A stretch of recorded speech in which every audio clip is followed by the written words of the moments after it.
Next, I'm going to show you the remote control. Now, what I like to do is if I'm going to use the remote, I like to turn it off here first. It takes a second or two for it to go off, but once it's off, then you can come here and you can flick this switch here. So there it is, now it's turned off. Now I can come here, I can press this to turn it back on, watch. All right, you gotta press it one more time. And now it comes on. You can see the light is lit up here on the LED, and you can see it here, it's at 70. So this works basically the same way.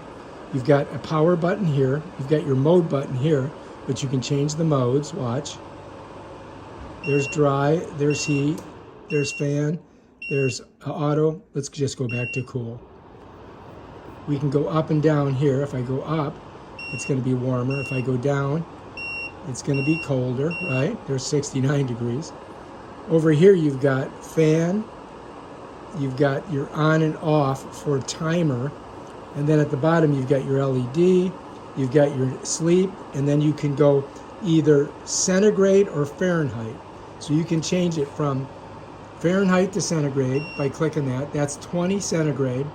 Click it back, it's 68 Fahrenheit. So that's how that works. And that's basically it.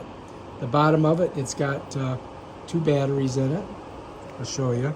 To get them out, you just push this forward.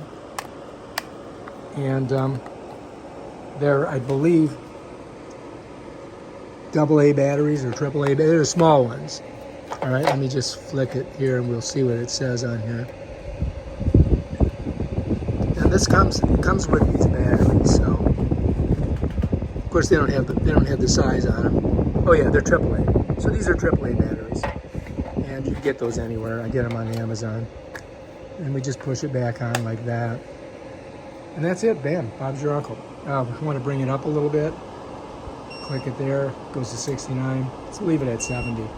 And that's how that works. All right, if you like this video, subscribe to my channel and check out my other awesome videos on stuff like this. Peace out.